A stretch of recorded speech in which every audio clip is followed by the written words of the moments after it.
Hello प्यारे बच्चों, कैसे हो आप लोग। उम्मीद है सभी लोग एकदम ठीक ठाक। देखने से तो सभी लोग तंदुरुस्त लग रहे हैं, बहुत एनर्जी में लग रहे हैं। तो चलिए इसी एनर्जी के साथ एक और नए टॉपिक की शुरुआत करें। और आज का हमारा टॉपिक आपके स्क्रीन पे है, तो चलिए देखते हैं ये आखिर क्या है।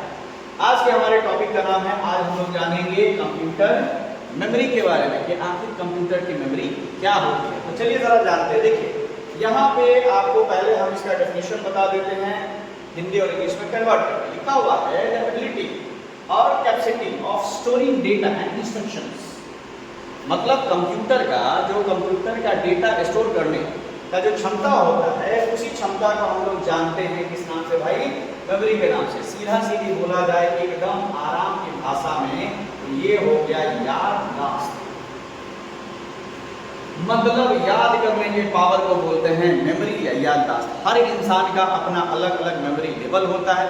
किसी को कुछ चीज़ें जल्दी याद हो जाती हैं, किसी को कुछ चीज़ें लेट से याद होती है। लेकिन कंप्यूटर को जल्दी या लेट से कोई लेना देना नहीं है। कंप्यूटर में जितना ज़्यादा जीबी का लगा रहेगा मेमोरी, उतनी ज़्यादा चीज़ें आप स्टोर कर सकते हैं। और जितना फास्ट प्रोसेसर होगा, उतना जल्दी आप इसको स्टोर करवा सकते हैं, यानी याद करवा सकते हैं। और कंप्यूटर को याद करवाने के लिए ज़्यादा दिमाग लगाने का जरूरत नहीं है, सिर्फ आपको क्या करना है वही सही। कितना अच्छा होता है अगर इंसानों के पास भी ऐसी कोई टेक्नोलॉजी होती, याद करने का झंझट नहीं, बस कंट्रोल इस दबाया दिमाग में याद, डिलीट दबाया दिमाग से आउट। ओके, तो ये हो गया आपका मेमोरी।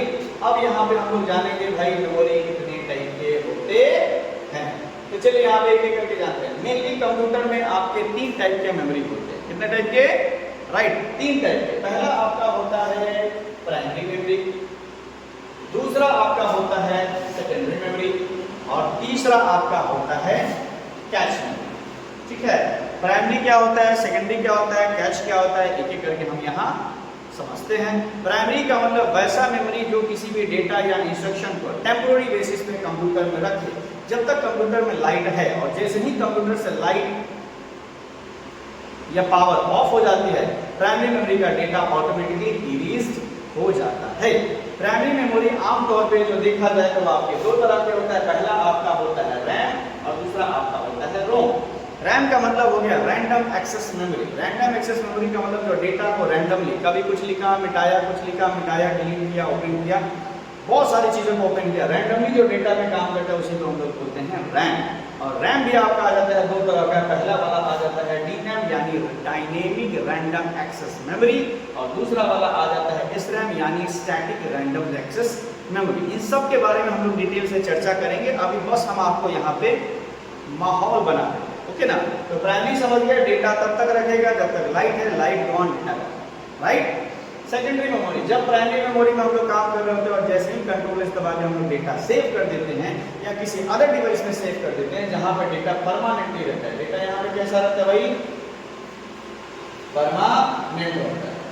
परमानेंट डेटा का मतलब इसको लाइट रहे ना रहे उससे कोई फर्क पड़ने जाने वाला नहीं है। परमानेंट जहाँ पर डेटा रहता है उसको बोलते हैं सेकेंडरी मेमोरी। और ये आपके दूसरे टाइप के होते हैं। पुराने जमाने में एक डिवाइस यूज होता था जिसका नाम था फ्लॉपी डिस्क, फिर जमाना आया मैग्नेटिक डिस्क, उसके बाद टाइम आया सीडी का, उसके बाद टाइम आया डीवीडी का, आफ्टर दैट आया हार्ड डिस्क का, उसके बाद आया एसएसडी का, उसके बाद चल रहा है पेन ड्राइव, फिर आया आपका एसडी कार्ड। इतने सारे मेमोरी अभी के समय में आजकल इस्तेमाल हो रहे हैं। ये दोनों अभी के डेट में इस्तेमाल नहीं हो रहा। और कैश मेमोरी एक तरह का इमरजेंसी मेमोरी होता है। जब कभी आपका सिस्टम हैंग कर जाए, स्लो डाउन हो जाए, तो ये ऑटोमेटिकली आपका एक्टिवेट हो जाता है। तो एक एक करके हम लोग तीनों की चर्चा करेंगे आज ही। नेक्स्ट क्लास में मिलते हैं सभी को अगली क्लास में। जय हिंद।